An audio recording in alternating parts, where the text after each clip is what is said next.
अस्सलाम वालेकुम। Welcome to सोचो कभी विद शुजा। आज जो मेरे गेस्ट हैं इनके लिए मेरे पास एक बेहतरीन वर्ड है जो मैं इनको कहना चाहता हूँ आज सबके सामने। वो है ये एक गौहरे नायाब हैं और इनकी पर्सनालिटी को अगर मैं 3 वर्ड्स में डिस्क्राइब कर सकूँ तो वो 3 वर्ड्स ये होंगे: very soft spoken, very composed और वेरी केयरिंग। तो आज के जो मेरे गेस्ट हैं उनका मैं तारुफ आपसे करा चुका हूँ। उनका नाम है समर जाफरी। कैसे हैं समर आप? बिल्कुल ठीक है। आपने इतना अच्छा इंट्रो मेरा करा। ये इंट्रो ऐसा था जो मैं चाहता था कि मैं आपको आपके सामने बैठ के दूं। Thank you. कि गौहरे नायाब जो है ना वो अनमोल होता है ओके। और गॉड गिफ्टेड होता है उसके अंदर सारा। जिस तरह से मैंने आपको देखा है, आपके काम को देखा है, उससे मुझे लगता है कि ये वर्ड आपके ऊपर बैठता है। Thank you. मैं तो वो रहा हूँ थोड़ा सा कह ले। क्योंकि मैं पर्सनली आपको जानता हूँ बिल्कुल बिल्कुल। और मैं एक ऐसे समर को जानता हूँ जो कि एक अच्छे बेटे हैं, अच्छे भाई हैं, अच्छे दोस्त हैं, अच्छे एक्टर हैं, अच्छे आर्टिस्ट हैं, अच्छे क्रिकेटर हैं। तो उस हवाले से मैं आपको गौहरे नायाब कहता हूँ। Thank you. और मुझे ये बताएं समर कि अगर मैं आपसे पूछूं कि समर जाफरी कौन है तो क्या आप डिस्क्राइब करेंगे? समर जाफरी कौन है? अच्छा सवाल है ये। मैं कौन हूँ? आई थिंक कौन हूँ का जवाब तो नहीं है, बट क्या हूँ कह सकता हूँ। I think learner. सीख रहे हैं अभी, बहुत सारी चीज़ें हैं जो सीखनी है, but I think I would say explorer, someone whose exploring his life, his journey, और उसी जर्नी में वो सीख भी रहा है। तो आई थिंक उस तरह से इसको पुट करते हैं। आपको नहीं लगता कि आपके अंदर बहुत सारी ऐसी चीज़ें हैं जो कि हम चाहते हैं कि आजकल की जनरेशन के अंदर बिल्ट इन हो, लेकिन आपके अंदर पहले से हैं? उसको आप कैसे देखते हैं? या बहुत बाइस्ड पॉडकास्ट नहीं, वेरी ऑनेस्ट। मैं जो, क्योंकि मैं पर्सनली जानता हूँ इसलिए मैं सारी बातें आपसे कह रहा हूँ। नहीं, I can not say anything about. मैं अपनी तारीफ तो नहीं कर सकता उस तरह से, लेकिन चूंकि आप लोग ऑब्जर्व करते हैं, देखते हैं, तो उस बात का जवाब आप लोगों के पास ज़्यादा बेहतर है। बट ऐसा नहीं है कि सिर्फ मेरे पास है। मेरे इर्द गिर्द कितने मेरे दोस्त हैं जिनके पास ये सारी चीज़ें, जो जिस तरह मैं अपना दिमाग लगा रहा हूँ, जो आप मेरी कह रहे हैं कि पर्सनालिटी ट्रेट्स जो मेरे अंदर हैं, मेरे ख्याल से और भी बहुत सारे लोगों में जो मेरे इर्द गिर्द के। सोबत वाली बात जो हम करते हैं अक्सर बैठ के। एग्जैक्टली। तो ये सोबत से ही चीज़ें आती हैं। तो आई एम ग्लैड कि मुझे शुरू से दोस्त अच्छे मिले हैं, तो मैंने उनसे कुछ चीज़ें सीखी हैं, डेवलप की हैं अपने अंदर, एंड अपब्रिंगिंग ऑब्वियसली तो कह लें। राइट। समय कोई इंस्पिरेशन थी लाइफ में शुरू से कोई? शुरू से नहीं, बट चूंकि आपकी ओपिनियंस और पर्सपेक्टिव आपका हमेशा जब आप ग्रो कर रहे होते हैं लाइफ में, वो चेंज होता है आहिस्ता आहिस्ता। तो मेरा ऐसे ही आप कह लें कि एक तरीके से रहा है कि इंस्पिरेशन शायद ज़ाहिर है बचपन में अलग थी, राइट, मिडिल एज में अलग थी, अब जाके अलग हैं। तो एक स्पेसिफिक इंस्पिरेशंस नहीं रही, बट करियर वाइज कह लें तो कुछ रही हैं मेरी। घर में कोई था जिससे आप इंस्पायर होते थे? अम्मी, अब्बू? वालिदैन से देखें ना तो हर बच्चा ही कह लें एक तरीके से इंस्पायर होता है। आप अपने अब्बू को देखते हैं, किस तरह वो, just for example you yourself. तो आई एम ग्लैड कि आपके बच्चे, आप लोग, आपको उस तरह से देखते हैं कि आपने हर चीज़ में जो है ना, यू स्टेप्ड इन एवरीथिंग, आपने हर चीज़ एक्सप्लोर की है, and you still trying to find out कि यार हु एम आई। तो उस हु एम आई का जवाब इंसान को मुझे लगता है कि कभी मिल सकता है, बिकॉज हम वक्त के साथ साथ हर चीज़ एक्सप्लोर करते हैं टाइम के साथ साथ। बट आई थिंक यस कि अब्बा जो मेरे हैं, he is been my inspiration since day one. उस तरह से रिगार्डिंग लाइफ, जिस तरह से वो उन्होंने अपने आप को बिल्कुल कैरी किया है आफ्टर हिज फादर्स डेथ। तो बड़े बेटे वो बने और बिल्कुल ही जो है वो घर के फिर मर्द बन के रहे थ्रू आउट। तो yeah he is been my inspiration. And how about your mother? उनका क्या रोल था आपकी पूरी परवरिश में? मैं शुजा भाई, चूँकि बाबा कह लेना कि जो कॉर्पोरेट वर्ल्ड के लोग होते हैं वो कंपनी के होते हैं, ठीक है, उनके लिए job is the first priority. वो कहते हैं कि भाई हम तो तुम लोग के लिए कर रहे हैं, बट ऑब्वियसली चूँकि काम सबसे पहले होता है, काम नहीं होगा तो फिर हमारे लिए वो किस तरह ख्याल रखेंगे, हमारा किस तरह रखेंगे। तो अम्मी तो वो होती हैं जो घर में आपके साथ रहती हैं, जिनको आप देखते हैं, जिनसे आप सीखते हैं, जो आप में कह लें कि 60% जो आपकी पर्सनालिटी होती है वो आपकी वालदा से आती है। राइट। आपकी अम्मी कैसी हैं या उनके ख़यालात कैसे हैं, वो मेरे ख्याल से वही ट्रांसफॉर्म होकर जो है वो आपके अंदर आते हैं। तो मेरी अम्मी कह लें, क्योंकि बाबा, हम लोग एक साल ऐसा था कि एक अपने सर्टन पीरियड ऑफ टाइम जो है हम बाबा से अलग रहे, क्योंकि बाबा कराची में होते थे, हम इस्लामाबाद में होते थे। बाबा की यहाँ की जॉब थी और उन्होंने हम लोग वहाँ मूव कर लिया क्योंकि हमारा अपना घर वहाँ पे था। बाबा बेचारे यहाँ गेस्ट हाउस में रहते थे एक। तो अम्मी ऑब्वियसली जो वो वाला पीरियड था जिसमें कह लें 9, 10, 11, 12, 13 साल का जो पीरियड होता है, इसमें हम एक्चुअली अपनी पर्सनालिटी डेवलप कर रहे होते हैं, तो वो वाला सारा टाइम जो है मैंने अपनी अम्मी के साथ गुजारा है, अम्मी और बहन और दादी। मैंने आपका एक इंटरव्यू सुना था जिसमें आपने कहा था कि आपके जो शुरू के जो आपका टाइम था उसमें आपकी वालदा आपके साथ जाती थी सेट्स के ऊपर और वो बैठी होती थी और वो वेट कर रही होती थी। बिल्कुल ऐसे ही था। मम्मा मुझे TVCs में भी लेके जाती थी, अच्छा बाबा भी लेके जाते थे। दोनों का जो है ना वो अलग अलग होता था कि अच्छा इस बारी तुम इस बारी तुम। यूजुअली होता भी ऐसा था कि कभी कभार साथ भी ले जाते थे। बट जैसे थिएटर जब मैं करता था इस्लामाबाद वाले टाइम में, जब मैं इस्लामाबाद में PNC में करता था, तो मम्मा ऑब्वियसली लाना छोड़ना करती थी क्योंकि बाबा कराची में होते थे। फिर जब हमने कराची का स्पेल किया तो बाबा साथ जाते थे थ्रू आउट, तो हम लोग ऑब्वियसली मम्मा बाबा दोनों साथ ही होते थे, खाना भी हम साथ खा रहे, रिहर्सल्स भी साथ कर रहे। फिर जब मैं TVCs में आया तो TVCs में चूँकि आई वाज अ किड और हमारे यहाँ थोड़ा सा, तो आप अभी भी हैं? अभी भी हैं बिल्कुल। जब बिल्कुल ही छोटा था, 10-11 साल का, 9 साल का जब था, तो हमारे यहाँ जिस थोड़ा सा डाउट किया जाता है ना इंडस्ट्री को कि यार इंडस्ट्री ख़राब है, ये है वो है वो है, तो जाहिर है सबके दिमाग में हमारे यहाँ ये मेंटालिटी डेवलप हुई हुई है किस तरह की चीज़ें, तो वो ज़रा खौफ उनको होता था कि यार पता नहीं कैसे लोग हों, कैसा माहौल हो।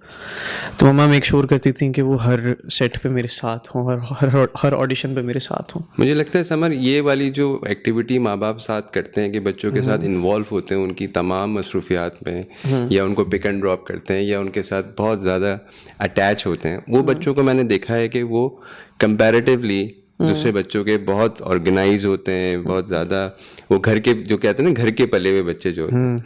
लेकिन मुझे ये लगता है कि आपकी तरबियत में कुछ चीज़ें ऐसी हैं जो आपके माँ बाप ने आप पे बहुत ज़्यादा वर्क किया है, बहुत काम किया है, जिसकी वजह से मुझे ये समझ नज़र आता है, टू बी वेरी ऑनेस्ट।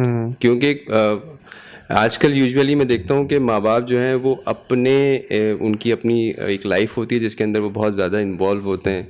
जैसे बाप है वो जॉब और वो अपनी चीज़ों को फोकस कर रहा होता है, जैसे माँ है वो घर के कामों में और इधर उधर की चीज़ों में, उसका पूरा रूटीन उसी में इन्वॉल्व होता है।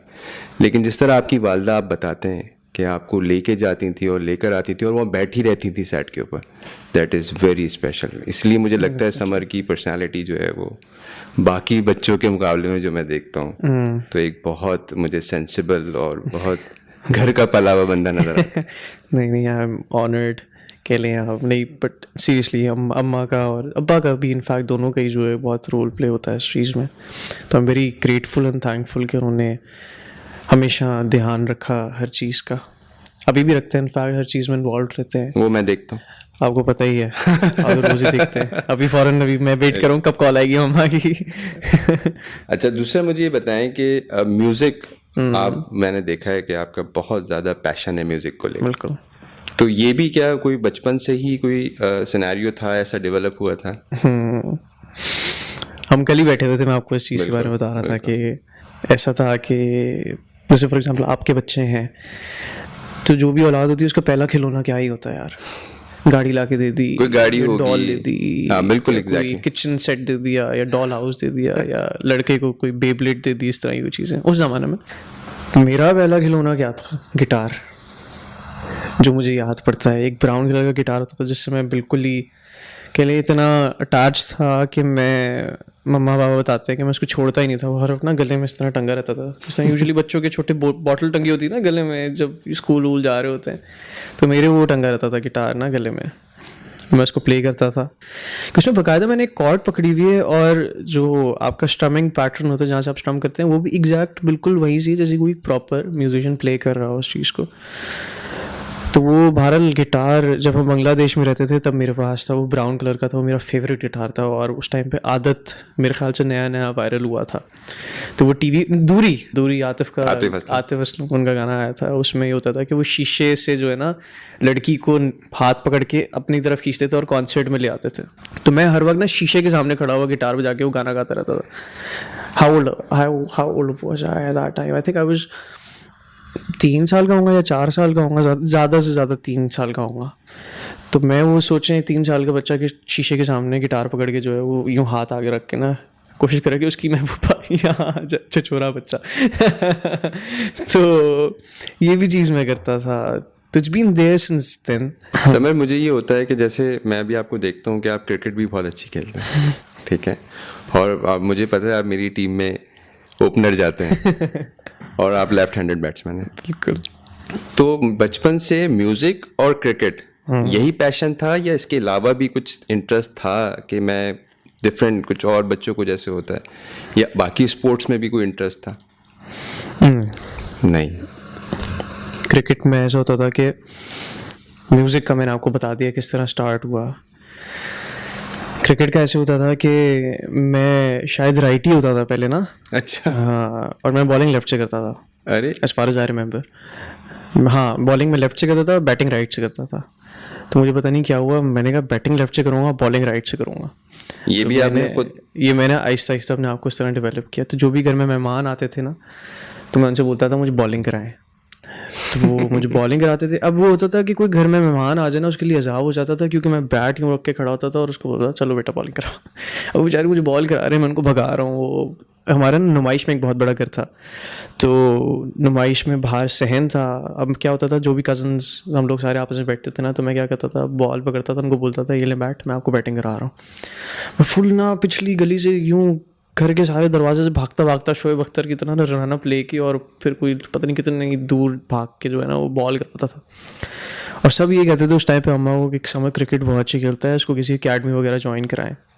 बट अनफॉर्चुनेटली वो कभी हो नहीं पाया। घर वाले हमारे डरते इतना थे, हार्ड बॉल लग ना जाए, ये ना हो जाए, वो नहीं हो जाए। बट खैर क्रिकेट फिर वहाँ से डिसकंटिन्यू हो गया। But I was very crazy for cricket. I know that. आप स्टिल हैं। और एजुकेशन को, पढ़ाई को कैसे देखते थे? पढ़ाई थी कि या कोई प्रेशर होता था कि यार देखो फर्स्ट आना है?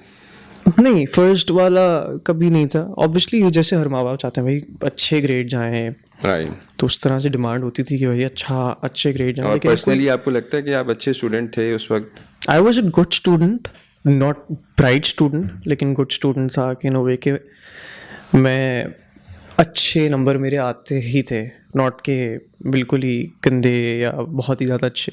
एवरेज स्टूडेंट जैसे 70 के पास 80% इस तरह की परसेंटेजेस आती थी मेरी। I was not a bad student जब तक मैं ए लेवल्स में नहीं आया था। ए लेवल्स के बाद जो है ना वो ऐसा मैं नीचे गया हूँ बिल्कुल ही, जो है वो गायब ही हो गया पढ़ाई से। But yes, that's another story. चलें। अच्छा समर, मुझे ये बताएं कि आपने ट्रैवलिंग बहुत करी है। जो मैंने आपके सुनी है स्टोरीज और जो मैंने आपके इंटरव्यू सुने उसमें आपने बेइंतहा ट्रैवलिंग करी है। आप बांग्लादेश भी गए, आप इस्लामाबाद भी रहे, आप लाहौर भी रहे, आप कराची भी रहे, आप मीरपुर खास भी रहे। राइट। अब इस पूरे जो आपकी जर्नी थी उसके अंदर कोई ऐसा आपको लगता है कि यार मैं अगर चाहूँ, जैसे मुझे आज लगता है कि यार मैं अफ्रीका में था, तो मेरा अक्सर कभी होता है कि यार मैं बस वापस जाऊं अफ्रीका। जब मैं बिल्कुल हार जाता हूं, जब मुझे लगता है कि यार बस अब मैं नाउमीद हो जाता हूं ना, मुझे होता है यार मैं बैक टू द अफ्रीका। आपको कोई इस तरह की फीलिंग है कि मैं कराची में होता हूं या मैं लाहौर में होता तो ज़्यादा अच्छा होता है, या बस मैं कराची में हूँ, this is the best place for me?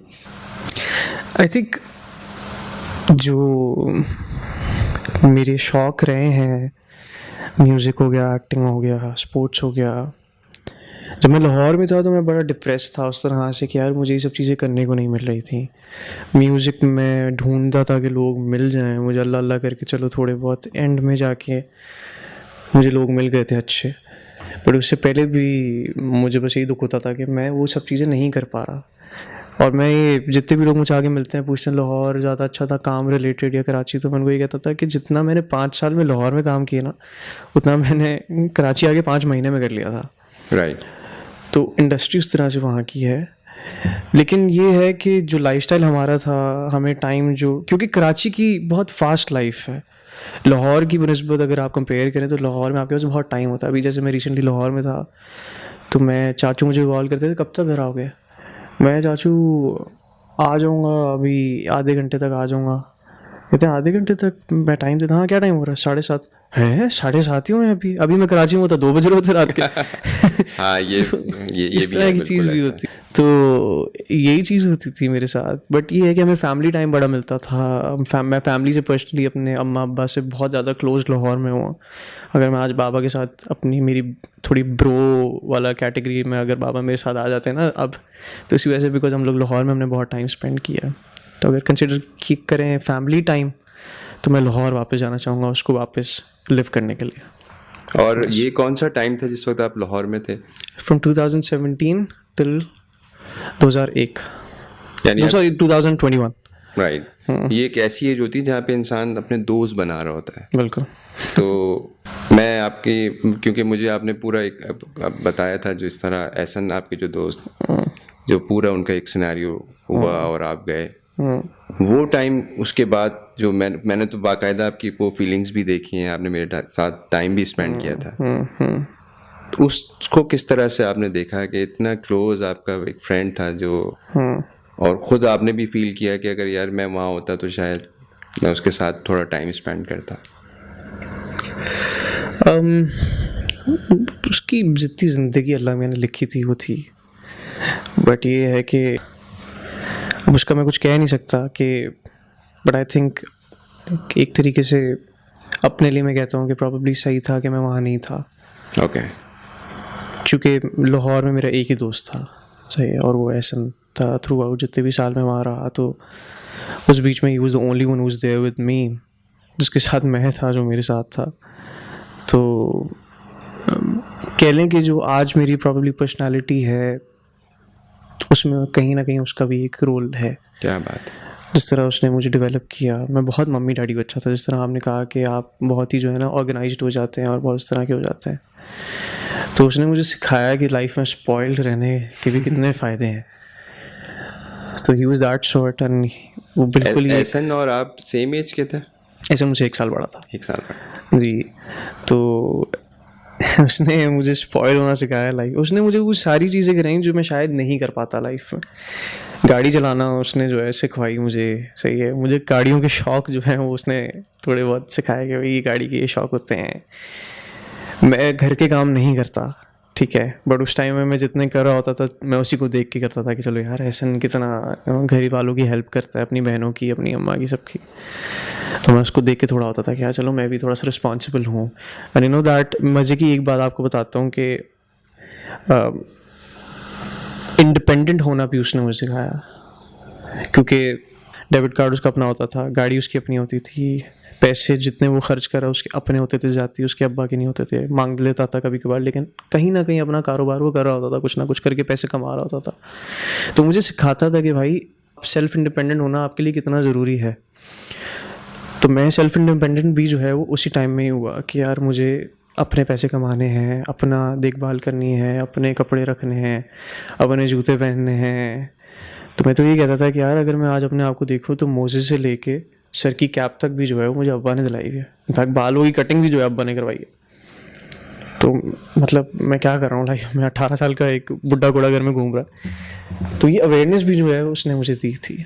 अगर आज मैं थोड़ा बहुत करता हूँ और सबके लिए करना चाहता हूँ, मैं अम्मा अब्बा बहन सबके लिए कुछ थोड़ा बहुत कंट्रीब्यूट करना चाहता हूँ उनकी लाइफ में, तो इट्स बिकॉज ऑफ हिम कि उसने ये बहुत awareness बड़ी दी। बात है। ये बहुत बड़ी बात है शुजा भाई, बहुत बड़ी बात बहुत है। बड़ी बात। मैंने देखे हैं बच्चे किस तरह के होते हैं। आई मीन बहुत ही डिपेंडेंट होते हैं पेरेंट्स पे। क्या अगर आप पेट्रोल भी डलवाने जा रहे हो तो आप बोल रहे हो यार बाबा वो 1000-2000 रुपये देते पेट्रोल डलवाना है गाड़ी में, फिर 1000 रुपये और वो दोस्तों के साथ हैंग आउट मारना। तो ये मुझे पता है, मुझे समर ऐसा लगता है कि आपकी ज़िंदगी में ऐसे दोस्त जब आपकी ज़िंदगी में आते हैं तो वो बहुत कुछ आपको सिखा के जाते हैं। ज़रूरी नहीं है कि वो बहुत ही बिल्कुल शरीफ से लड़के हों और बिल्कुल घरेलू से हों। बाज़ दफ़ा आपको कुछ दोस्त इस तरह भी मिलते हैं जो बहुत ही रफ़ एंड टफ़ होते हैं, स्ट्रीट स्मार्ट होते हैं, लेकिन वो आपको बहुत सारी ऐसी चीज़ें सिखा जाते हैं जो आपको लाइफ में आगे जाके काम आती हैं। नहीं बिल्कुल ऐसे तो I think Ehsan is one of them. Is truly one of them. Right.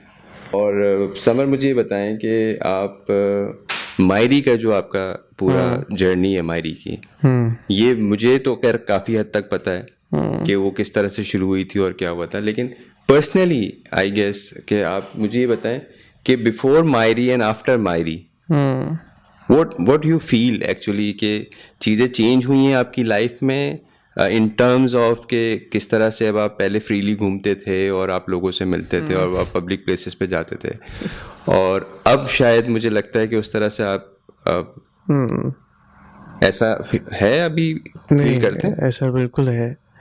बहुत केयरफुल रहना पड़ता है जहाँ भी हम जा रहे होते हैं कि किस तरह जाना है। हाँ, आपने कैप भी ज़्यादा पहनना शुरू कर दिया शायद इसी वजह से। मुझे बुरा नहीं लगता कि लोग आके मिलें या कुछ इस तरह की चीज़ नहीं, I don't mind at all. मुझे जितनी बार भी आते हैं बड़े अच्छे से होता है कि चलो कोई आया है जानने वाला तो मिलते हैं। मैं उनको नहीं जानता लेकिन वो तो मुझे जानते हैं ना, तो आई थिंक एक तरीके से एक रिश्ता तो है, सही है, तो वो कनेक्शन है, तो मेरा उनको ट्रीट करना ये ज़रूरी है उनको अच्छा। बिल्कुल ठीक है। बिकॉज अगर उन्होंने मुझे रिकग्नाइज़ किया है, उन्होंने मेरा काम देखा है, उन्होंने मुझे पसंद किए, तो अगर मैं कहीं इंडस्ट्री में या लोगों में जाना माना जाता हूँ तो it's because of them.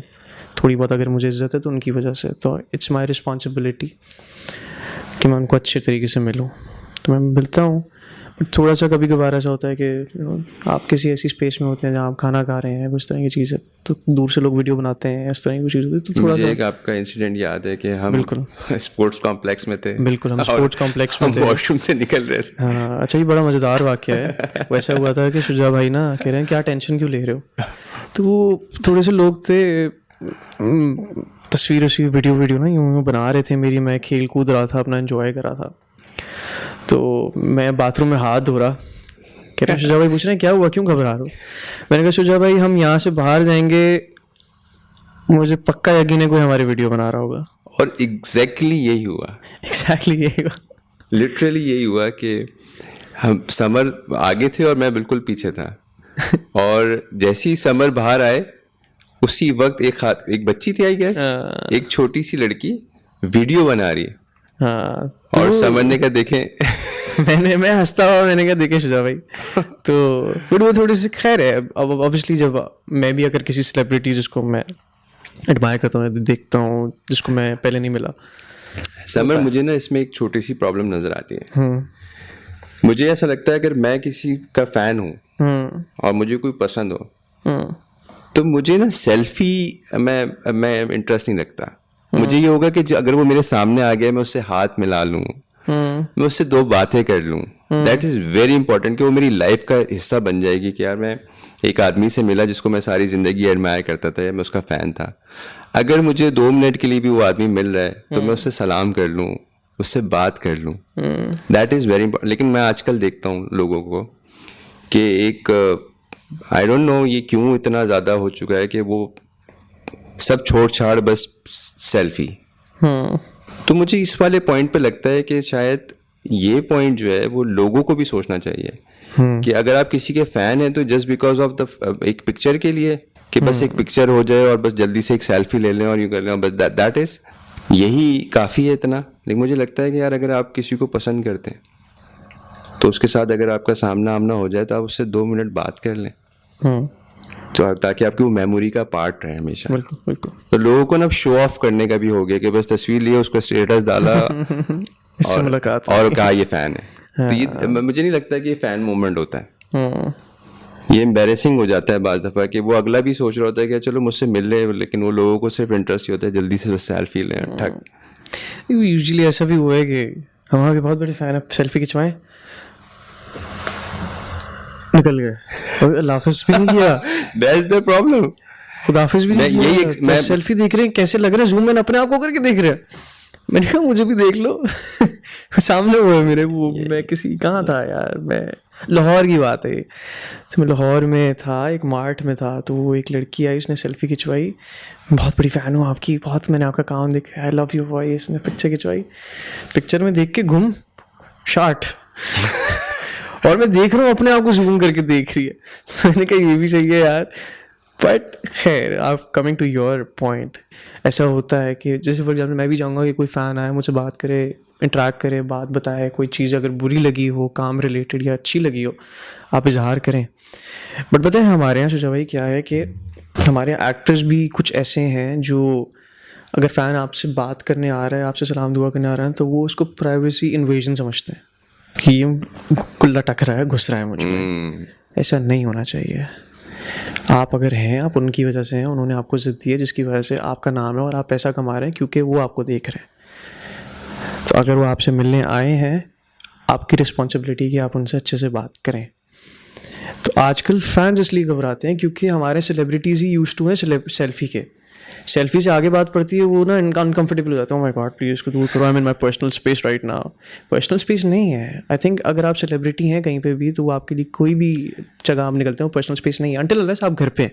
I think that's your personal space.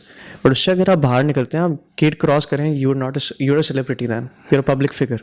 लेकिन समर मुझे ना उसमें बड़ा मेरी ये पर्सनल ओपिनियन है कि लोग जो है ना वो जीच कर देते हैं ओके। समटाइम्स। एक आदमी है और 10 मतलब कहते हैं एक अनार है 100 बीमार है, तो सबने वो आके ना जो है वो, अब उसके पास भी एक स्पेस है, एक टाइम लिमिटेशन है, वो एक जगह से कहीं जगह जा रहा है, वो या कहीं बैठा खाना खा रहा है। तो लोगों को भी थोड़ा सा ये सेंस होना चाहिए कि जब वो कहीं बैठा हुआ है या वो किसी से बात कर रहा है या एटलीस्ट अगर वो कोई फूड खाना खा रहा है कहीं बैठा हुआ, तो जब वेट करें अपने टाइम का। ये मेरा पर्सनल ओपिनियन है क्योंकि इसमें मैंने देखा है काफ़ी लोग बिल्कुल वो लाइन क्रॉस कर जाते हैं और वो बस घुस रहे होते हैं और किसी तरह से बस यूँ हो जाए। तो वो मैंने और एग्जैक्टली क्या करता है मीडिया, उसी टाइम पे उनकी वो फुटेज या वो वीडियो जो है ना दिखाया था कि वो एटीट्यूड दिखा रहे हैं। मुझे हमेशा एक बात ये जहन में रहती है कि इस वीडियो के शुरू होने से और इस शुरू होने के बाद का जो सीन है वो किसी को नहीं पता होता।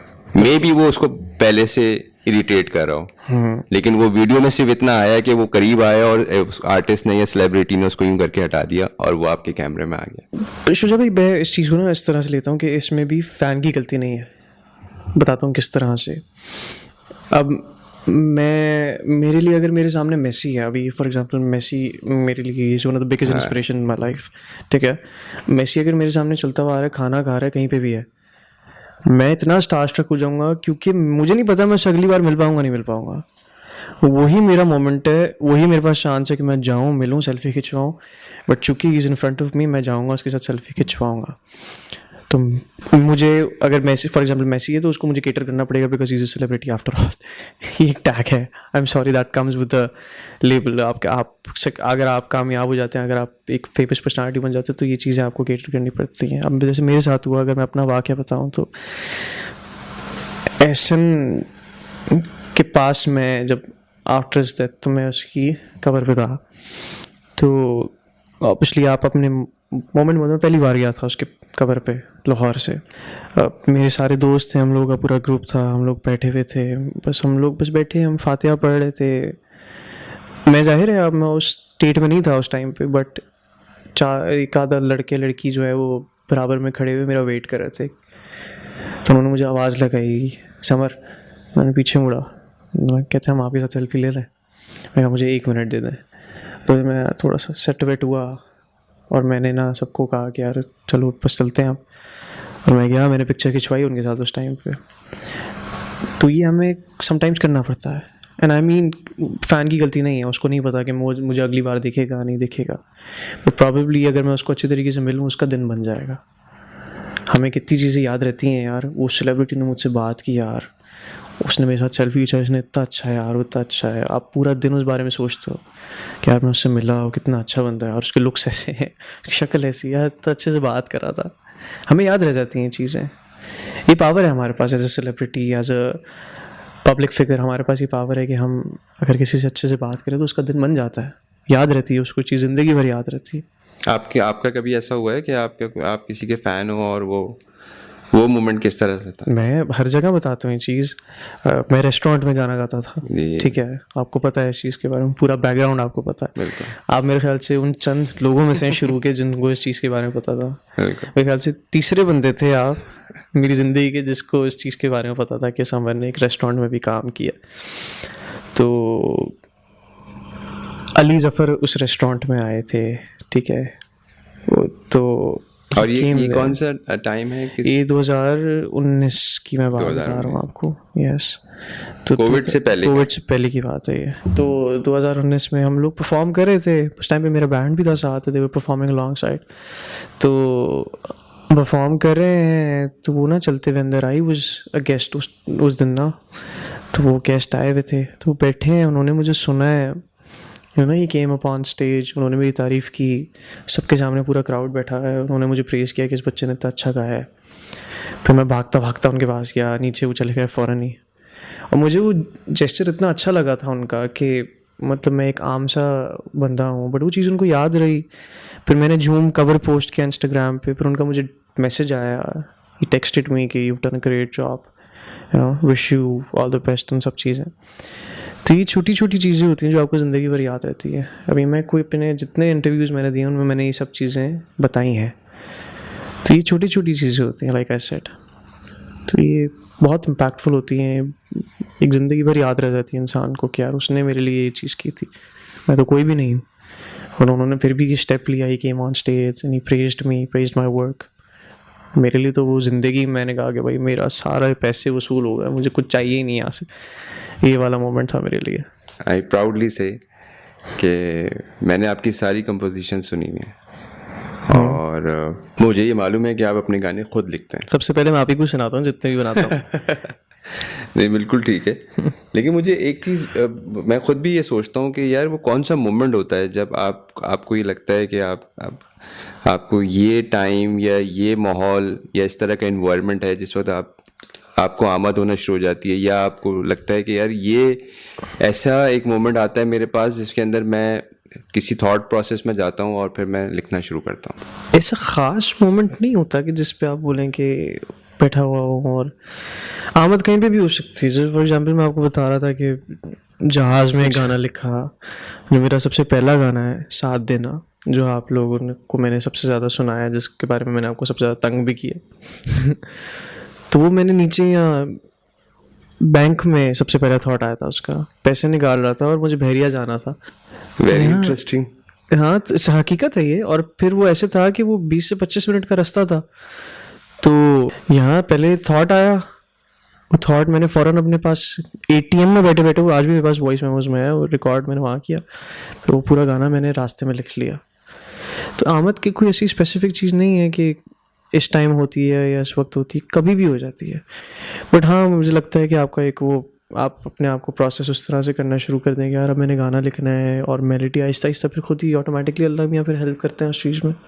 और मैंने अक्सर आपके सुना है आपसे कि आपके रूम में कुछ कोई नियॉन लाइट्स हैं रिंग बने हुए जिससे आपको इंस्पिरेशन मिलती है और आप गिटार लेके, ये भी, इसका भी कोई इम्पैक्ट आता है?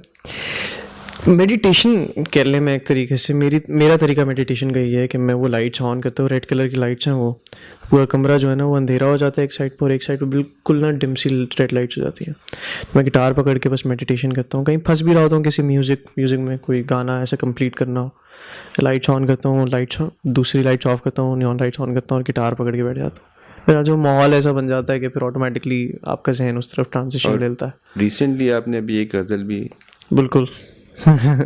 तो वो अब बिल्कुल कंप्लीट है? बिल्कुल कंप्लीट है वो। मुझे लगता है उसका एक अंतरा और लिखना चाहिए मुझे, वैसे मेरे अकॉर्डिंगली जिस हिसाब के आजकल गाने चल रहे हैं उस हिसाब से कंप्लीट है। तो गज़ल का इस वक्त लोग रैप कर रहे हैं, लोग बिल्कुल एक अलग जॉनर में जा रहे हैं, और आपने इस टाइम पे गज़ल नहीं है वो, एक तरीके वो गज़ल गायकी है। जो गज़ल जो लोग गाते हैं, जिन्होंने गाई है, उनका एक अलग अंदाज होता है सुर लेने का उसमें, या सुर उठाने का। तो उससे इंस्पिरेशन मैंने लेके फिर वो गाना बनाया था। गज़ल नहीं कहूँगा मैं उसको, लेकिन वन ऑफ द, कह ले के एक तरीके से that's one of the sorts I would say, उस तरह का वो गायकी है, उस तरह की। ठीक है। अच्छा समर, मेरे प्रोग्राम का नाम तो आपने देखा है, सोचो कभी। बिल्कुल। सोचो कभी, मैंने इसलिए इस प्रोग्राम को, मेरे जहन में थी ये बात कि बहुत सारी ऐसी चीज़ें हैं जो मुझे लगता है कि हम उस तरह से ना देखते हैं ना सोचते हैं। बहुत सारे सोसाइटी में इस तरह के मामलात हैं।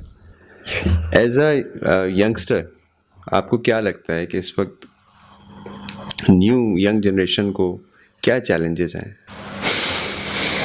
क्या चैलेंजेस हैं? या आप खुद किस तरह के चैलेंजेस से गुजरे हैं जो कि आपको लगता है कि जेनजी, जैसे हम उस दिन बात कर रहे थे कि जेनजी जो हैं उनको कौन से चैलेंजेस हैं एक्चुअली? आई थिंक जो मैंने अपने इर्द गिर्द जो भी चीज़ें देखी हैं, अपनी बात नहीं करूँगा लेकिन जो इर्द गिर्द मैंने अपने लोग देखी, असल में हम लोग ना बहुत इनसिक्योर हो गए हैं हर चीज़ को लेके। इनसिक्योर से मुराद इनसिक्योर भी हो गए हैं और जेलसी फैक्टर भी इतना इंक्रीज हो गया है ना हम सब में, चूँकि एक सोशल मीडिया का दौर है। सोशल मीडिया कहते हैं, जो अब जैसे मेरा प्लेटफॉर्म है, मेरा इंस्टाग्राम है, ये मेरी ज़िंदगी का हाईलाइट है एक। इसमें मैं वही चीज़ें लगा रहा हूँ जो मुझे अच्छी लगती हैं या मेरे अच्छे मोमेंट्स हैं। बाकी जो बुरा हो रहा है, जैसी भी ज़िंदगी चल रही है मसले मसाइल करके, वो मैं नहीं लगा रहा, ऑब्वियसली नहीं लगा सकता। तो हम लोग जो है ना वही ज़िंदगी दूसरे की जी के देख के जो है वो हम उसमें इन्वॉल्व हो गए हैं and we have lost our own selves. मुझे भी वो वाली गाड़ी चाहिए, मुझे भी ऐसे फॉलोअर्स चाहिए, मुझे भी इतना बड़ा सबके सामने दिख रहा है, मुझे भी इतना अच्छा घर चाहिए, मुझे भी ऐसे कपड़े पहनने हैं। ये चैलेंजेस हैं जिनके बीच में हम लोग घुस के फंस गए हैं और हम में सब्र है ही नहीं। 2 दिन एक चीज़ पे काम करेंगे, अच्छा सर फॉर एग्जांपल गाड़ी लेनी है, ठीक है, गाड़ी के लिए पैसे जमा करने हैं, 3 दिन जमा करेंगे, 14 दिन लाइक नहीं यार कुछ और पकड़ते हैं। हमारे पास वो एक कह लें पॉइंट ऑफ व्यू एक लाइफ का होता है ना कि यार मुझे ये चीज़ करनी है, ऐसे ही मेरी जो ज़िंदगी गुजारनी है, वो नहीं है। बस एक टेम्परेरी बेसिस पे 3 दिन का एक बहुत शौक शॉर्ट है, टर्म सारी होती जा रही हैं चीज़ें। आज आप ये कर रहे होते हैं, फिर आपके पास एक दूसरी चॉइस आ जाती है, फिर आप तीसरे दिन कुछ और कर रहे होते हैं, फिर कोई एक नया ट्रेंड आ जाता है, आप उसकी तरफ चले जाते हैं। यही है ना, वही ये मैंने कहा, 3 बहुत दिन का ज़्यादा- शौक है, चौथे दिन आप फिर किसी दूसरी चीज़ में घुस गए हैं। तो और मैं एक चीज़ और भी देख रहा था मेरे सराउंडिंग में जितने भी यंगस्टर हैं, एक जो सबसे बड़ा फैक्टर मुझे नज़र आ रहा है वो ओनरशिप का नज़र आ रहा है। ओनरशिप से भाग रहे हैं, किसी एनी टाइप ऑफ ओनरशिप, चाहे वो डोमेस्टिक उनकी पर्सनल लाइफ की चीज़ें हों, चाहे वो कॉर्पोरेट के हिसाब से हों। क्योंकि हमें ये बताया गया था कि भाई जॉब करनी है तो भाई पूरी मेहनत से, लगन से लग के करनी है, कमिटमेंट से भाग रहे हैं। कमिटमेंट से भाग रहे हैं।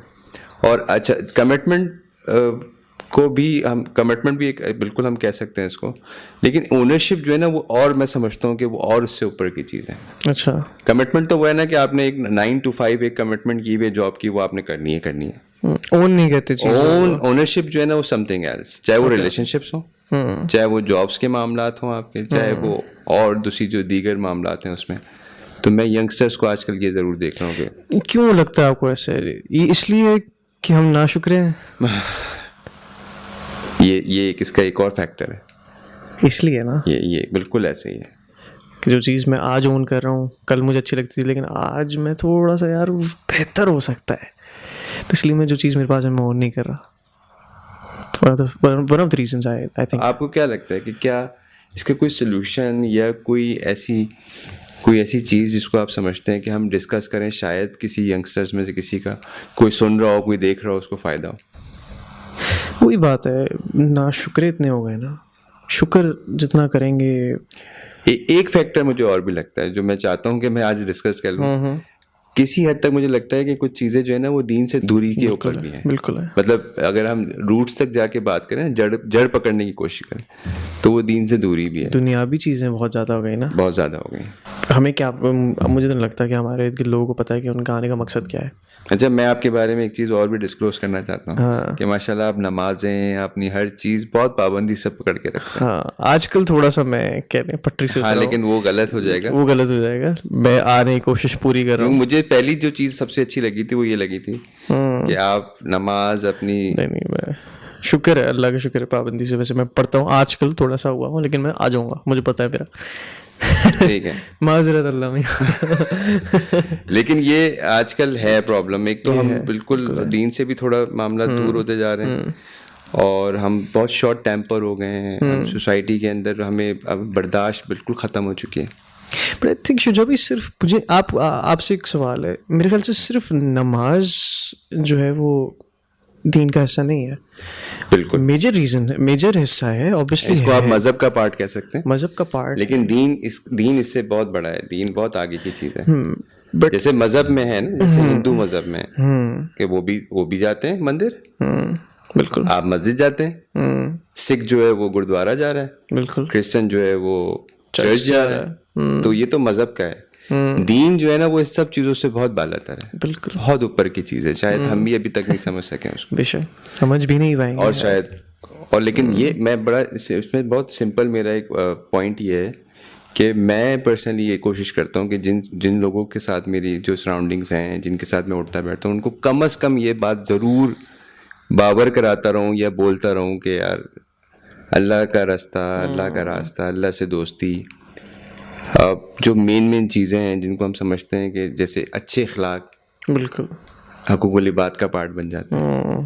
बिल्कुल ठीक है, आपकी नमाजें आपको बहुत चीज़ों से बचा लेती हैं, बेशक ठीक है, बेशक। और लेकिन बहरहाल ये एक बहुत बड़ा चैलेंज इस वक्त सोसाइटी में है जो मुझे नज़र आता है, और मैं बहुत डीप जाके देखता हूँ चीज़ों को, शायद आपको इस बात का अंदाज़ा है। बिल्कुल पता है।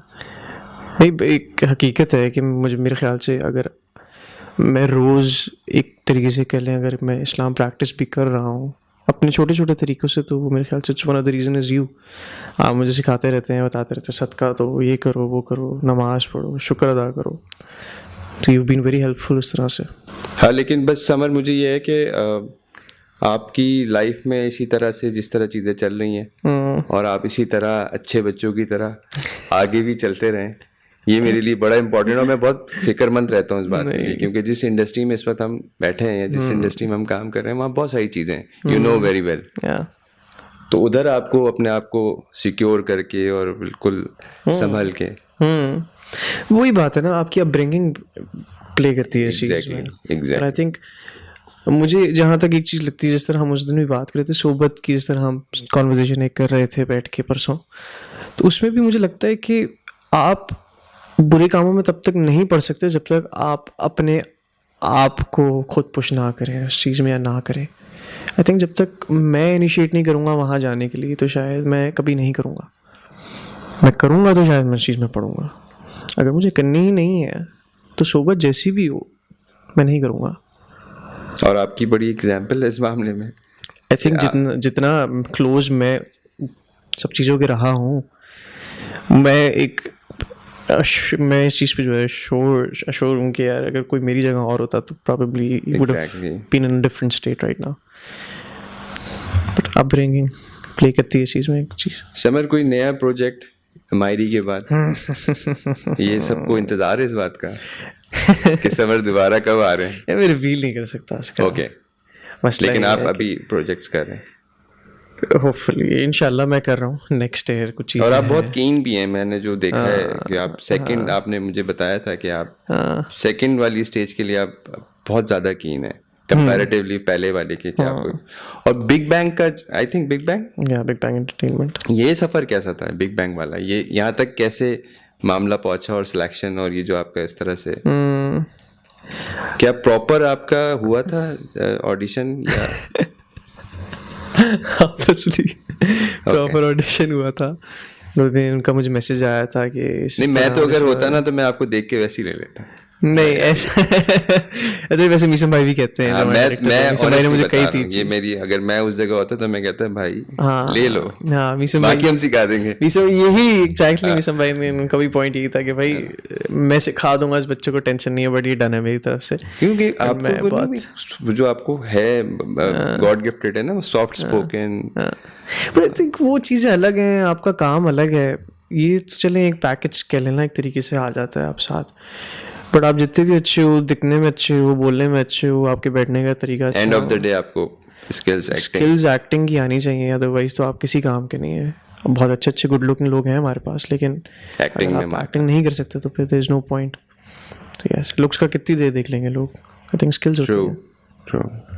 बट हाँ, बिग बैंग का यही था कि हर जगह मैंने खरी बात बताई हुई कि रैंडमली मैसेज आया कि इस तरह ऑडिशंस हैं, आप आगे देख लें। मैंने उनके एक डायरेक्टर हैं बिग बैंग में, तो उनके साथ मैंने कमर्शियल किया था, तो उन्होंने रेफ़र किया था कि आप इस बच्चे को देखें, अच्छा एक्टर। और मैंने तो आपको एक्चुअली मैंने वो आपके वो जो चाइल्डहुड वाले जो प्लेस थे वो तो देखे ही नहीं थे, और ना कभी आपने जिक्र किया था कि मैंने ये ड्रामा किया हुआ है या ये सोप किया हुआ है। जब लोगों ने इंस्टाग्राम पे वो निकाल निकाल के लगाना शुरू किया, मैंने कहा यार वो एक ही था, मैंने टेलीफिल्म की थी बचपन में, वो मेरा पहला काम था टीवी का। और अब और आई तक के थिंक लिए आखिरी उसकी सेम कास्ट में भी मायरी में भी कोई सेम एक जी आमना मलिक थी उसमें, वो मेरी अम्मी का किरदार करे थी उस और यहाँ ड्रामे पर में। वो- यहाँ वो मेरी पप्पो बनी थी। ओके। वो एक थी जो रिपीट उनके साथ हुआ और था। आप एक एड में भी आई गेस मैंने आपको देखा जिसमें आप हैं और वो आर्टिस्ट जो हैं लाहौर की, जो आपकी मायरी में भी मारिया वास्ती। मारिया बात। जी जी जी जी मारिया वास्ती। मेरे साथ एक कमर्शियल किया था, मैं छोटा था उस टाइम पे, तो वो भी बड़ी ज़बरदस्त वाक़या है उसका। तो सेट पे मैं था, मैं उनके साथ कमर्शियल कर रहा था, उन्होंने मुझे डांट दिया था सेट में for some reason, पता नहीं क्या हुई थी बात, उन्होंने मुझे बड़ा डांटा था और मैं बिल्कुल रोने वाला हो आप गया बहुत था। छोटे से थे आई वॉज 10-11 या 11-12 साल का था उस टाइम। और किस बात पे डांट पड़ी? मुझे याद नहीं किस बात पे, लेकिन उन्होंने बहुत किसी बात पे झाड़ दिया। चलो वैसे शरारती थे आप? नहीं बिल्कुल नहीं। नहीं, I was not at all शरारती। और सख्ती थी जरा सी अम्मी की तरफ से, ये मत करना, वहां गए तो मैं यूं कर दूंगी या कुछ इस तरह? यूं नहीं कर दूंगी वाले हम मतलब थे कर ही दूंगी। नहीं वो भी नहीं था, वो मना कर देते थे, हम मान लेते थे, यही वाला सीन। अच्छा, आप हैं और मेरी बड़ी बहन है। बड़ी बहन है। जी, तो ये था कि मना करते थे तो हम आगे कुछ वैसे ही नहीं बोल पाते थे ऑब्वियसली। यूजुअली मैंने देखा है जहाँ पर एक होता है ना हाँ अकलौता जो होता है, हाँ मैंने जो देखा है, मैं I am not talking about generally, लेकिन जो मेरा अपना, वो स्पॉइल हो जाता है, उसको इतना पैम्पर किया जाता है, इतना लाड प्यार दिया जाता है। मेरी बहन है, मैं बिल्कुल नहीं हूँ। अच्छा, देखता ही नहीं मुझे कोई कहते ही अच्छा ये बच्चा है घर का हमारे, हाँ अच्छा होगा तो हिसाब किताब है, बट नहीं। खैर मुझे वैसे सीरियसली मेरी बहन को बहुत प्यार किया सबने, लाइक बड़ों ने। अच्छा, लड़कियों को बच्चियों को जरा ज्यादा करते हैं उस तरह से रखते हैं। इवन मेरा भी यही है कि मैं शायद तो बेटी की तरफ जरा ज्यादा। हाँ तो वो बाबा मम्मा का मेरी तरफ ज्यादा था, बाबा का किसा की तरफ था, और ये होता है। हाँ, बाकी मेरे ख्याल से ननियाल मेरी तरफ था, ददयाल किसा की तरफ था। अच्छा, ये बचपन की बात बता रहा हूँ। फिर मैं जब बड़ा हुआ तो दोनों ही मेरी तरफ हो गए फिर मैं आहिस्ता बड़ा हुआ ना, तो सबसे मेरी दोस्ती अच्छी हो गई फिर ना, तो उस तरह से फिर ननियाल ददयाल दोनों मैंने अपनी तरफ कर लिया। तो समझ आपकी एडजस्टमेंट हो जाती है कजन्स के साथ, शुरू आप फ्रेंडली है, मतलब कोई किसी वेरी इजी टू गो। मुझे तो होता है बस आके बैठे हैं, चिल करें मेरे साथ। अच्छा, बहुत ज्यादा चीजें शेयर करते हैं या नहीं? आपने बैरियर्स रखे हैं? नहीं, I have some barriers obviously, मैं हर चीज़ नहीं शेयर, थोड़ा रिजर्व रहता हूँ, बट इफ यू। लोग आपसे शेयर करते हैं अपने दिल की बात? हाँ, बहुत सारे लोग करते हैं, और आप करते हैं? मैं भी करता हूँ। आई थिंक जितना ओपन अप होते आपने हैं बहुत सिलेक्टिव रखे हैं, 1 2 3 लोग हैं। कुछ ऐसी चीजें हैं जो मैंने हर किसी को बताई हुई हैं ओके। कुछ चीजें जो मैंने कुछ स्पेसिफिक लोगों को बताई हुई हैं। कभी कभार ऐसा होता है कि मैं फ्लो में बोल जाता हूँ, फिर बाद में मुझे रियलाइज होता है कि यार ये मैंने इसको भी बता दी थी बात। फिर मुझे होता है क्या बेवकूफ़ आदमी है हमारे पास तो वो होती हैं चीज़ें मेरे साथ। जैसे हम मायरी के सेट पे थे तो ऐना को मैं बहुत बातें बताता था, ऐना से बड़ी अच्छी दोस्ती थी सेट पे। तो एक और हमारी को एक्टर थी, तो भाई उन्होंने मुझे ना इस बारे में कोई ऐसी मेरी बात उन्होंने मुझे की, और मैंने कहा आपको कैसे पता लगा? उन्होंने तुम्हें तो बताया, ऐना मुझे देख रही तुम सबको बता दे तो मैंने कहा नहीं, इनको क्या, कहती वो बैठे हुए थे वहाँ बताया। मैंने कहा वो अच्छा, वो सॉरी, फ्लो में जब होते हैं ना, जब मूड में होते हैं, निकल जाती हैं चीज़ें। ऐना के साथ आपका एक्सपीरियंस कैसा था? इट्स गुड एक्सपीरियंस, मज़ा आया उसके साथ मुझे काम करके, इट्स गुड। और बहुत ऐना का क्या एज है ऐना की? ऐना 15 साल की है। हाँ, और छोटी है, बहुत छोटी है ना, तो बट मेच्योर है उस तरह से। उसने ऑब्वियसली चूंकि इंडस्ट्री का पार्ट रही है, उसने लोगों से मिली जुली है सबसे। और वो भी अपने चाइल्डहुड स्टार हैं, बचपन से काम कर रही हैं। बचपन से नहीं कर रही, अभी रिसेंटली 2-3 साल पहले से शी स्टार्टेड वर्किंग, तो वही 12-13 साल की। Very fine. नहीं बहुत एक्टिंग में तो शुजा भाई ये इनबिल्ड ही होती है, गिफ्टेड ही होते हैं आप। अगर आप इस तरह काम करते हैं तो आप सीख नहीं सकते, मुझे लगता है। आपके मायरी पे माया खान भी? बिल्कुल माया जी। आपकी उनके साथ कैसी अच्छी बाउंडिंग हुई? आप माया जी इज स्वीट हार्ट। माया जी तो मेरी जान है, कह लें। वो उनसे मेरा बहुत अच्छा कनेक्शन है। लाइक हम ऑब्वियसली ज़्यादा बात नहीं करते फ्रीक्वेंटली, इस तरह से नहीं कि हम ज़्यादा बात करें, लेकिन हम जब भी करते ना, उनका भी कम बैक था आई गेस। उनका कम बैक था बिल्कुल। उन्होंने इंडस्ट्री एक छोड़ी बहुत हुई थी बड़े थोड़े gap टाइम के से। बाद। जी it was a great comeback. किस तरह लोगों ने तारीफ़ें की उनके काम की, तो अमेजिंग है माशाल्लाह, उनको अल्लाह और दे। तो माया जी के साथ मैं अभी उम्रे पे गई हुई थी, तो उन्होंने मेरे लिए वहाँ से जानमाज लाई मेरे नाम की, और उन्होंने खजूर वजूर सब जो भी तबरुकात होते हैं उन्होंने मुझे दिए ला के। मुझे इतनी खुशी हुई। माशाल्लाह, थैंक यू माया जी। बड़ी बात है कि नहीं, आज बहुत भी बढ़िया। उन्होंने याद रखा दुआओं में, उन्होंने मुझे मैसेज भी किया कि मैंने तुम्हें याद रखा, तुम्हारे दोस्त को याद रखा। तो was very sweet. Numan Ejaz साहब के साथ कैसा एक्सपीरियंस एक ग्रेट एक्सपीरियंस। है? एक सीनियर आर्टिस्ट और मैं थोड़ा सा डरा रहता था उनके साथ। एंड वाले टाइम में मैं थोड़ा फिर चिल हो गया था, लेकिन जब मैं चिल होना शुरू हुआ उन्होंने उनका काम खत्म हो गया। तो शुरू में मैं थोड़ा सा डरा रहता था, मुझसे और उनके उनके सामने साथ सीन्स कोई नहीं ऐसा होते आपका थे। कुछ हुआ कि उनको किसी बात पे कोई गुस्सा आया हो कि भाई ये क्या है या ये है, या नॉर्मल पर उनका? नहीं, नॉर्मल थे। किसी मुझे ऐसा नहीं हुआ कि कभी उनको कोई इरिटेट हुए हो मेरे से। आखिर की जो आपकी किस्तें थी, जो लास्ट एपिसोड थी, उसमें आपका पढ़ा मैंने, क्योंकि आपने मुझे कहा था तो मैंने हाँ देख, उसमें आपने मतलब जान डाल दी, पूरा जोर लगा दिया। हाँ, क्या था उसमें? आपको लगता है कि लास्ट की जो एपिसोड्स हैं उसमें डिमांड थी, या आपको लगता था कि यार ये दिस इज द मोमेंट कि मुझे पोटेंशियल दिखाना है? तो थैंक यू, आप ये चीज़ लेके आए, seriously thank you for that. But वो ऐसा था कि कैरेक्टर डेवलपमेंट थी वो। मैंने शुरू दिन से एक चीज़ सोची हुई थी कि जब तक हमारे पास स्क्रिप्ट जितनी हमें सुनाई गई थी एंड जो मुझे सुनाया गया था, तो मैंने उस हिसाब से एक कैरेक्टर अपने जहन में बिठाया हुआ था कि यार शुरू में बच्चा है, बच्चे से थोड़ा सा ज़िद्दी होगा, और वो क्रैंकी होगा। आपने उसको पूरा उसी तरह लेके चले आप। हाँ, कहीं भी एक वो मैं अल्लाह का शुक्र है वो चीज़ रजिस्टर हुई। क्या बात। मैंने उसको जिस तरह दिखाना था वो मैं मुतमईन हूँ उस चीज़ पे कि उस तरह से दिखा है फ़ाखिर, क्योंकि मुझे उसको शुरू में बच्चा दिखाना था, बाद में वो थोड़ा सा क्रैंकी उस तरह का, और फिर एंड में मुझे दिखाना था ज़हीर अहमद, वाह जैसे वो अपने बाप जैसा था।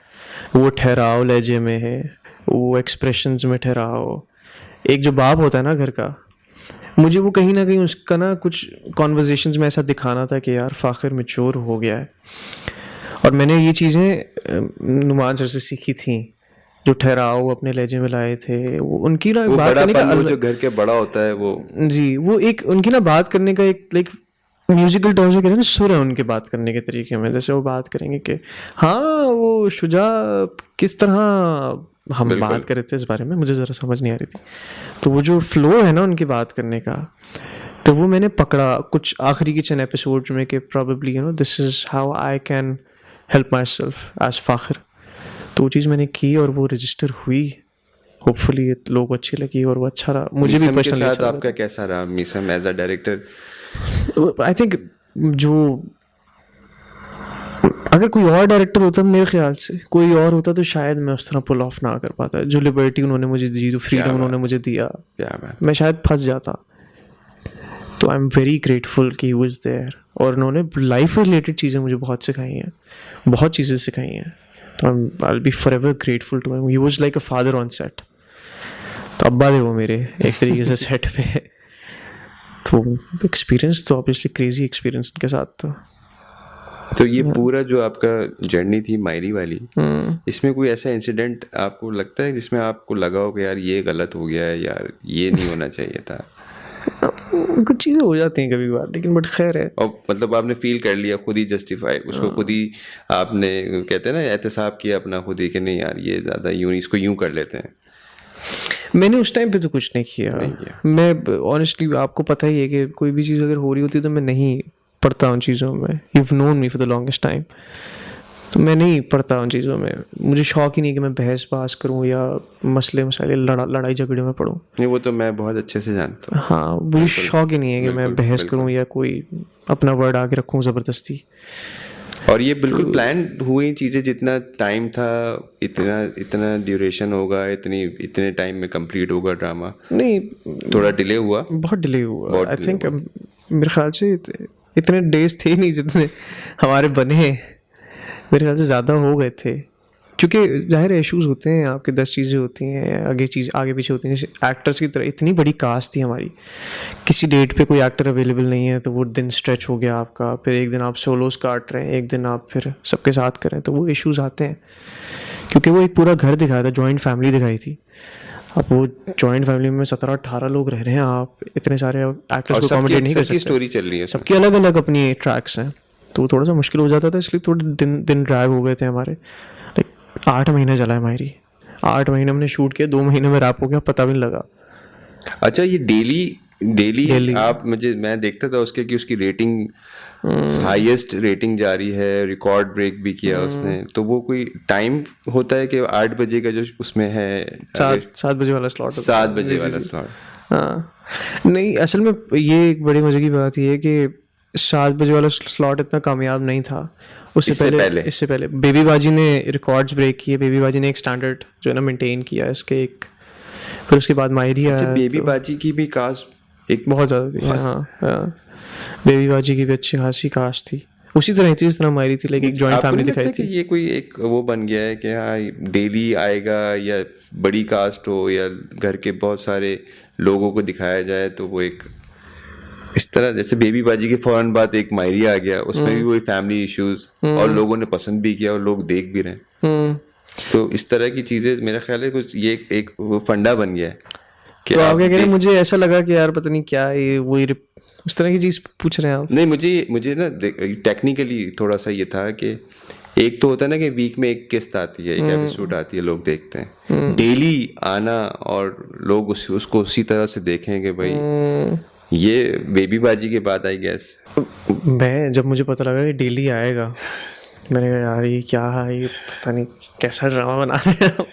सच बता रहा हूँ मैं तो पता नहीं चलेगा नहीं चलेगा। डेली कौन सा ड्रामा आता है? हमारे तो होता है ना हफ्ते में एक बार वाली एपिसोड आएगी तो हिट होगा ड्रामा।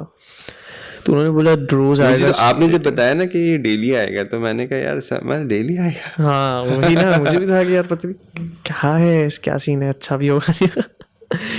बट सबने मुझे ये कहा कि नहीं भाई रेटिंग इसी की आती है, क्योंकि फिर लोग इंतजार नहीं करते तो लोग ज्यादा ड्रामा यही देखते हैं। यानी टेक्निकली है इसमें ये गेम है। अगर स्क्रिप्ट अच्छी है और लोगों को आप इंटरेस्ट आप फैला रहे हैं कि अगली एपिसोड में क्या होगा, तो लोग अगले दिन बैठ के देखेंगे कि क्या हुआ यार अगले दिन।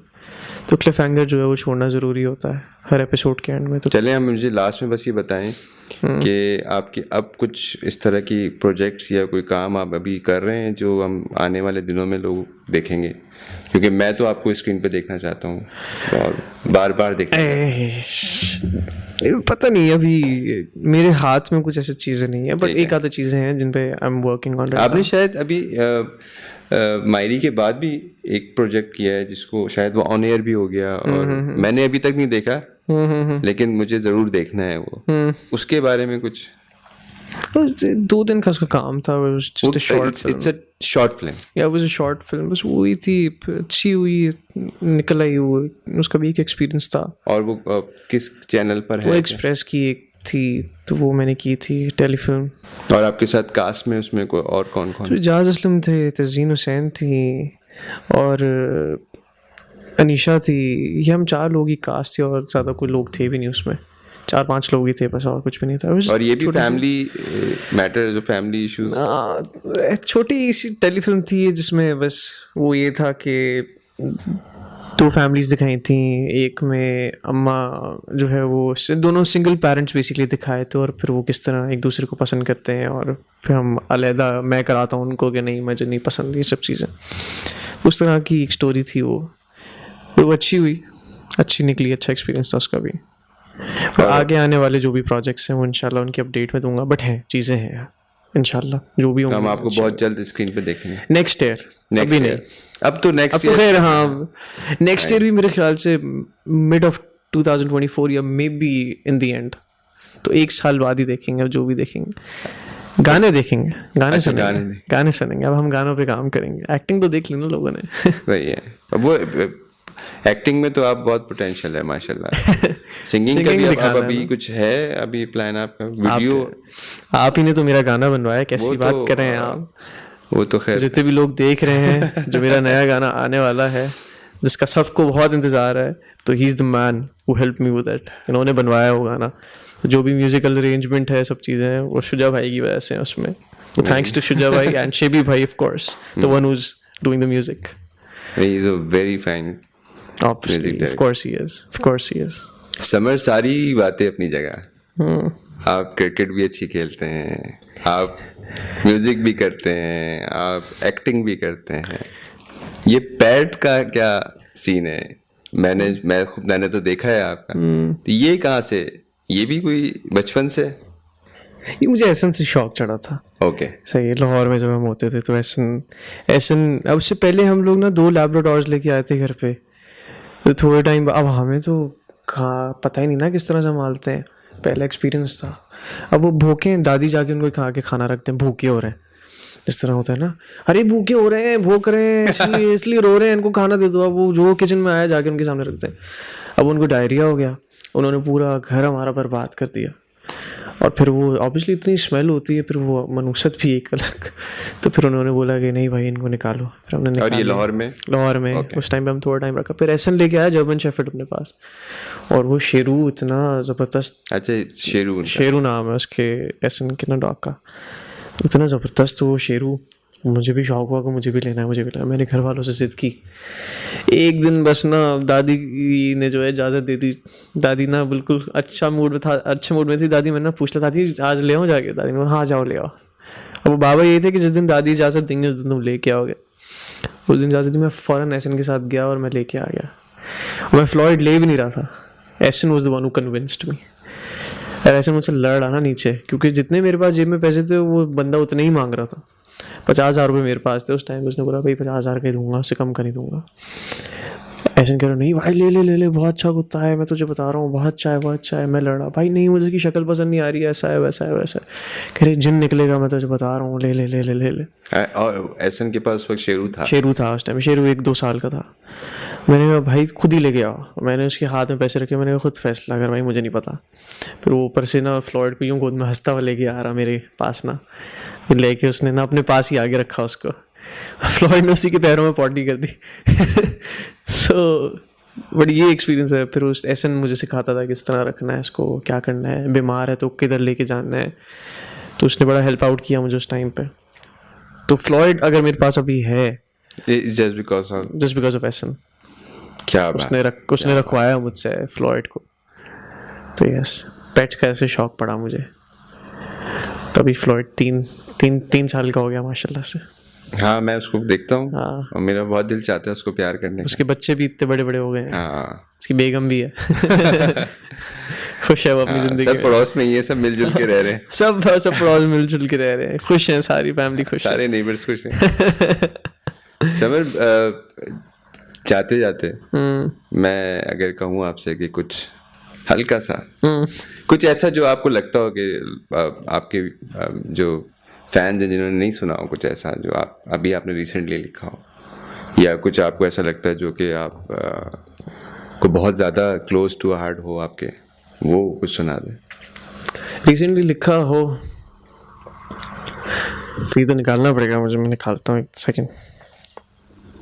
रिसेंटली लिखा हो और मेरे क्लोज हो तो गज़ल हमारी ऐसी है कि थोड़ी बहुत छोटी सी ऐसा है कि देखा मैंने तुम में जो क्या पाया मैंने तुम में वो सवाल हैं भरे ख्यालों में मेरे जवाब ना मिले हम करते रहे इंतजार तेरा करते करते हम यूं इस तरह से. तो ये लिखा था हमने जहाज में. ये एग्जैक्टली ये लिखा था मैंने सारा. और ये बड़ा उस वक्त आप जिस माइंड ऑफ फ्रेम में थे उस वक्त, तो मैं ज्यादा बहुत परेशान था उस वक्त. नहीं, उस टाइम पे नहीं लिखा. अच्छा, उससे पहले का लिखा हुआ था जब मैं कॉन्सर्ट के लिए जा रहा था. ओके, जो इससे पहले गए थे. उससे पहले गया था. समर बहुत अच्छा लगा। मेरी ख्वाहिश थी ये कि मैं अपना प्रोग्राम शुरू करूं और पहले गेस्ट आप हो, अच्छा। और अल्लाह ने ये करवा दिया। बस देख ले कितना अच्छा हूँ मैं। चलें जी, इंशाल्लाह नेक्स्ट एपिसोड में आपके साथ दोबारा मुलाकात होगी, एक नए आर्टिस्ट के साथ, एक नए स्पोर्ट्समैन के साथ, एक नए एक्टिविस्ट के साथ, एक नए सोशल वर्कर के साथ। क्योंकि मैं अपने प्रोग्राम को जिस तरह से करना चाहता हूँ उसमें सबसे इम्पॉर्टेंटली मैं सोसाइटी के जो इश्यूज़ हैं उसके ऊपर बात करें, और जो इस वक्त हमें चैलेंजेस हैं एज अ नेशन उसके ऊपर हम बात करें। तो इंशाल्लाह आपसे फिर मुलाकात होगी। जब तक के लिए अल्लाह हाफ़िज़।